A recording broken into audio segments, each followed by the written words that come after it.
Hi guys, it's cleaning of Nitro finishes this time. So we've got Dan's lovely 339 on the block today.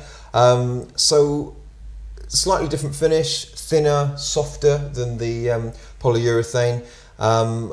Talk us through how you sort of approach it differently. Well, I'd use Gibson pump polish again. Okay. Maybe a bit more sparingly, okay? Sure. But it would be perfectly harmless to the finish. Yeah. There is another finish we could a polish we could use on this. Okay. But here's a good example. This has got a little ding in it, okay? Okay. But it's not a great big chip, okay? If that was poly, then that probably would have Let's see if I can get that from a good angle because it's quite a small one, that one. been a bit larger, similar to the If you can point it Fender. out again, I'm kind of losing it. Wow, you're really fussy. That is very small. There we go. I've got it from this angle. Perfect. So yeah, that's So it's a softer finish, okay, Yeah, and see. it's thinner, so it should allow the tone wood to breathe a bit more. Okay. Now with this as more of a modern Gibson, it may be a slightly heavier nitrocellulose finish, Right. just for speed of manufacture, etc. Sure. But it would still be a nitro finish. Okay. And you get this finish. It's not just exclusive to Gibsons. No, you can get it on lots of different guitars. Perfect. Yeah, tends to be on the US, tends to be on the slightly higher end of the market. Higher end. Okay. Okay. And I guess is that because of the sort of the thing that we touched on earlier about it letting the instrument breathe a bit more? Yes, and also it just takes time too. Right. Okay. For them to get a nice glass, finish on it. Right. Okay. Okay. This one doesn't appear to have much sort of milking around here, where it's dulling too from Milking. your arm. Okay. So that just causes the finish to just sort of go a bit pale. Yeah, it just dulls a little bit where there's moisture or there's sort of sweat. Right. On the guitar. Just sort of general nastiness. So we can clean it with the pump polish, Gibson pump polish, or done at 65. Yeah. There's also Virtuoso premium polish. Okay. Wow. Look at that. I mean, if that's This is very, very good for nitrocellulose finishes. yeah. I mainly only use it on vintage finishes. Right. Okay. The more standard pump polish, Gibson or whatever, is there to clean it. Okay. When you start polishing this nitro finish, you are in essence taking a little bit off. Okay. Right. Okay. Just a small amount because it's thinner. You're polishing it. right. Okay. So with this pump polish, we can clean it, and this leaves it, brings it to a really nice shine. Sure. Okay. Okay. So a little bit on the rag again, and this will just lift all the dirt. Tend to go in circular motion. All right? Okay. And I'm not pressing too hard. Sure. And that's because of the soft nature of the finish. Now, with the pump polish, you can use a little bit at a time. If you use too much, what you end up doing is just pushing the polish around all the time. Okay? Right. Okay. And so in you want to certain work lights, it in. particularly around the volume and tone pot, tone pots, you can sort of see it, and it will just take you a while, okay, to lose the polish marks. Okay. All right?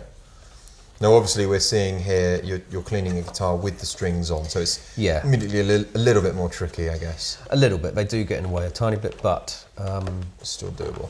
yeah. I mean, whilst you're, if you were maintaining the guitar, As you cleaning the absolutely should be all fretboard, the time, etc. of course. Whilst you're doing that, Yeah. you're handling the guitar, so you're going to be putting marks all over it. So if you started with cleaning it, Yeah. you end up cleaning it again. Absolutely, Okay, yeah, so yeah. it's usually the very last thing you do. Yeah. As we showed on the Strat, if whilst the strings are off, it's convenient to get under where the strings would be, headstock or say here. Yep. I see. But you can more or less get everywhere you need to on this type of guitar. Fantastic. So again, just around there in the light, I can just see I can see where the polish still is. Sure. And you can do this to the whole guitar. Okay. Dan has definitely lucked out by supplying all of the guitars that we're cleaning today, I would say. It's, Again, on the back, you could just lightly spray some on, as you can just go all the way around the whole body, okay?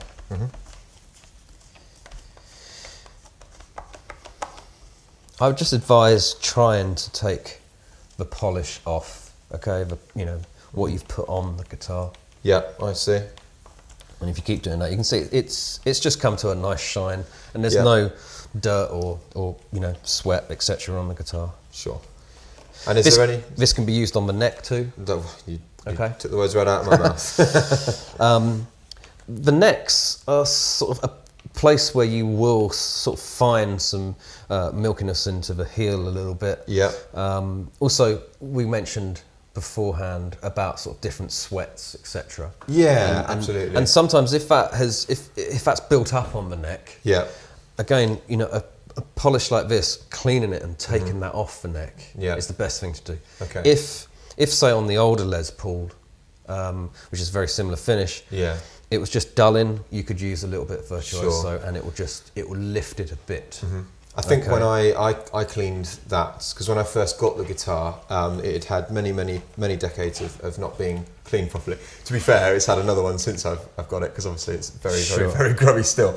But I think how I cleaned that was I just got some Blue Roll, not dissimilar to this, and I didn't use anything at all. I just sort of set the guitar, if I can just sort of demonstrate, I set the guitar kind of like this and gently rested it on my shoulder, and just I think I supported it with one hand and just went to town on the neck and just absolutely buffed it up, and it was great. It just took it from being kind of sticky to very smooth just from rubbing it. I mean, I wasn't being sort of crazy, sort of violent with it, but it did the job. And well, over time on this type of finish, polishes and waxes and things will build up in the finish. Right. Okay.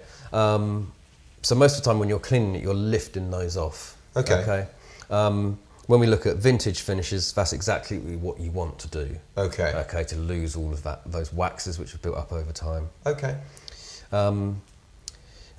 Just one note to say about with the pump polish. Okay, you can wipe over the nickel parts too. Okay, It's not gonna, and on the pickups when the strings are off too. Yeah. Perfect. Brilliant. Well, I think that's pretty much us for it on Nitro finished guitars. I mean, it's roughly the same procedure, but with a little bit more care. Would you say is that reasonable? Absolutely, yeah. Perfect. And just be a bit more mindful of what you're putting on the guitar. Of course, fantastic, brilliant. Okay, so that's us for Nitro guitars. Next, we're going to have a look at vintage guitars.